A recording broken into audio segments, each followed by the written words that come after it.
آپ کو لیے چلتے ہیں لاہور، جہاں پر پی پی رہنما اعتزاز احسن میڈیا سے گفتگو کر رہے ہیں۔ ان کے قتل پر سوگوار ہے، اور میں چونکہ اسلام آباد میں آئینی ترمیم کے سلسلے میں مذاکرات میں مصروف رہا ہوں، اس لیے 2-4 دن تاخیر سے یہاں حاضر ہوا ہوں، ورنہ پاکستان پیپلز پارٹی کے لیے ان کا اتنا مقام تھا۔ آپ جانتے ہیں کہ چیئرمین بلاول بھٹو زرداری بھی تشریف لائے تھے، اور پاکستان پیپلز پارٹی لاہور کی تمام جماعت اور تمام حلقوں میں، تمام کارکنوں میں، تمام ووٹروں میں ایک غم کی لہر دوڑی ہوئی ہے، اور سارے سوگوار ہیں۔ تو دعائے مغفرت کے لیے میں یہاں حاضر ہوا تھا۔ اعتزاز صاحب، یہ بتائیے کہ پیپلز پارٹی کے کارکنوں پر حملے ہو رہے ہیں، شوکت بسرہ پر حملہ ہوا، اور اب یہاں پر اور ایم این اے نامزد ہے، تو کیا کہتے ہیں پنجاب کے حوالے سے؟ پولیس اسٹیٹ بن چکا ہے پنجاب تو علاقہ غیر بن گیا ہے، اور شوکت بسرہ پہ اور ان کے جو پرائیویٹ سیکٹری تھے وہ اس میں شہید ہو گئے۔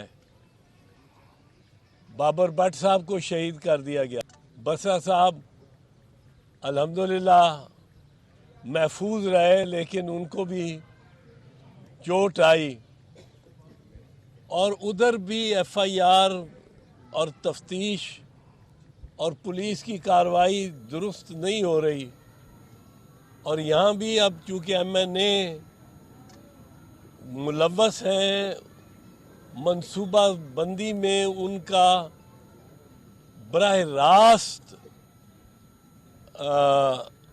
کردار ہے، تو یہاں بھی تفتیش اور پولیس کی کارروائی جو ہے وہ ناقص ہے، اور ملزموں کو اور مجرموں کو پولیس تحفظ دے رہی ہے۔ اعتزاز صاحب، یہ بتائیے گا کہ پیناما کے حوالے سے لوگ چہ مغویاں کر رہے ہیں، آپ عدالت کے مزاج کو سمجھتے ہیں، کس قسم کا فیصلہ آنے کی توقع ہے آپ کو؟ پیناما میں دیکھیں ایک چیز نہیں ہو سکتی، وہ کہ نواز شریف کا موقف وہ تسلیم کر لے عدالت، یہ میں ماننے کو ہی تیار نہیں ہوں کہ وہ تسلیم کیا جا سکتا ہے، کیونکہ وہ موقف ہے کیا؟ موقف یہ ہے کہ میرے والد نے 25 سال بزنس کی قطر میں، اربہا روپے کمائے، جن سے اربہا روپوں کی جائیداد لندن میں مہنگی ترین جائیداد خریدی گئی، لیکن اس بزنس کا کوئی ریکارڈ نہیں ہمارے پاس، کوئی بینک اکاؤنٹ نہیں۔ 25 سال بزنس ہوتی رہی، میاں محمد شریف قطر گئے بھی نہیں، کوئی بینک اکاؤنٹ نہیں ہے، کوئی بہی کھاتا نہیں ہے، کوئی رجسٹر نہیں ہے، کوئی کمپنی رجسٹر نہیں ہوئی، کوئی فرم رجسٹر نہیں ہوئی، اور انہوں نے پیسہ اتنا بنا لیا کہ جائیدادیں خریدی، پہلے جدہ میں سٹیل مل خریدی، پھر جائیداد خریدی لندن میں جو پاکستان میں ڈکلیئر نہیں کی گئی۔ میاں محمد شریف پاکستان میں رہتے تھے، اور پاکستان میں بھی بزنس ان کی سینکڑوں بزنسیں تھیں، 7-8 شوگر ملیں تھیں، ٹیکسٹائل ملیں تھیں، پیپر بورڈ مل تھی، فاؤنڈری تھی، یہاں ٹیکس دیتے تھے، یہاں انہوں نے ذکر ڈکلیئر کی ہی نہیں وہ بزنس قطر کی۔ سو قطر کی بزنس ایک افسانہ ہے، پر اس پہ دو کھاتے قطری کے لگا دیے ہیں، جو یہ اگر مان لیا جائے کہ قطری کے 2 خطوں پہ